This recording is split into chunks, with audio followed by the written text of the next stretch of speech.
Simulan natin dito mga idol and tignan natin kung ano ang mapapansin ninyo sa una nating mga clips. This is an isolation play para kay Durant. Ang game po na ito ay pinalabas nga sa Disney Plus idol, pwede mo tong i-rewatch doon. And alam nyo na ito, na pagsasaluhin niya ang bola sa isang side, dito sa kanan niyan, yung mga kampi niya ay sasadyain na i-flood ang kabilang side ng court para maluwag ang spacing niya to operate. Ang mahirap kasi sa ganitong isolation play ay hindi ka talaga makakapag-double team ng maayos kung ikaw ang depensa. Gawa nung lumalayo nga ang help defense kasi may tao rin sila na iniintindi. Like ngayon, ang pinakamalapit ay si Allen pero hindi siya makakapag-double dyan at may Adam siya na tao. Ending ay nakakascore si Durant ng komportable. Contested na tira ito, oo. Hindi nagpabaya ang depensa pero yan nga yung praktisado niyang tira na gamay niyang kinukuha. Kasi look, inulit ito malamang ng Rockets at smaller player to in Sam Merrill, kaya mas kakailanganin ng Cavs mag-help dito kasi for sure ay kakainin lang ni KD to ng mag-isa. Sino ang helper dyan? Itong si Dean Wade naman ngayon. Siya naman kasi talaga yung original na tao ni KD eh. Kita natin ang lapit-lapit niya kay KD at ayaw na niyang pumasok din si Durant pa sa ilalim kaya nag-aabang na siya dyan.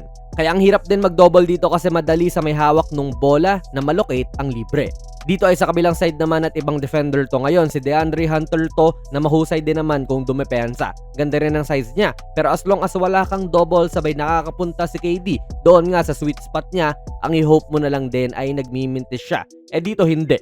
Hindi naman na ito yung ISO kanina na solo ni KD ang isang side gawa nung may kampi na siya sa side niya rito. Pero ito yung point natin, once nakakapunta si Durant sa spots nga niya sa mid-range, dito nga yan banda, parang automatic na yung mga tira na pinakakawalan niya. Easy money sniper din talaga.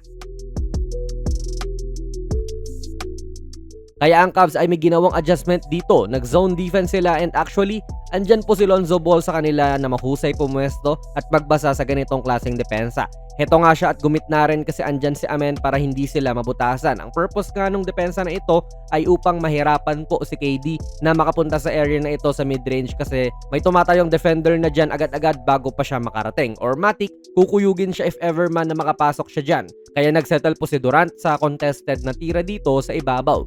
Again, heto pumuli sila. Sinumukan naman ng Rockets na ilagay na kagad si KD dyan sa gitna pero kasi ang daming pwede mag-abang nung pasa papunta sa kanya. Delikado, kumbaga yung ganitong depensa yung naging neutralizer ng Cavaliers sa pangkukuk nga ni Durant sa kanila mula sa area na iyan. At nagmumukha namang epektibo ito though kita natin may mga butas nga rin. Pero successful ang Cavs sa depensa sa mga oras na ito.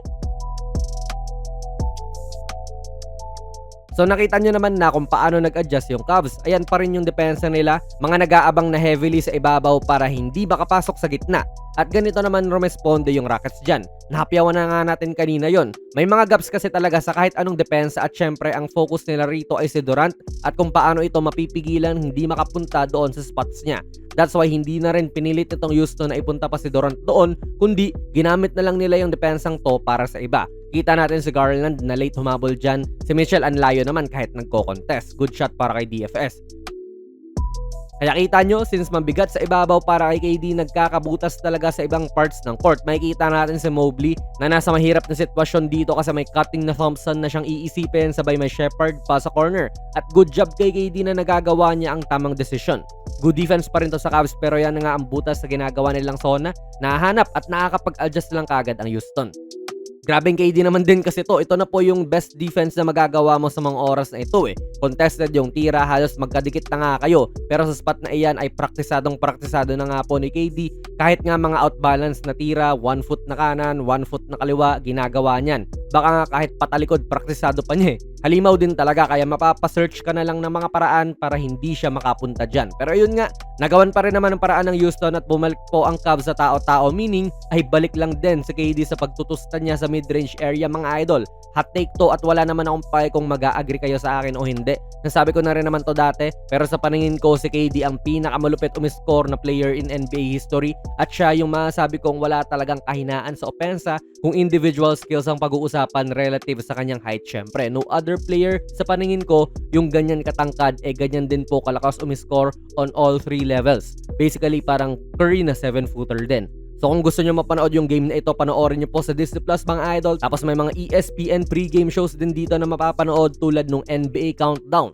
San Antonio Spurs versus New York Knicks naman po sa New Year ang next game dito mga idol, sa January 1 yan. So abangan din natin yung larong ito. Kaya ano po ang masasabi ninyo sa ginawa ni KD sa depensa ng Cavs this game?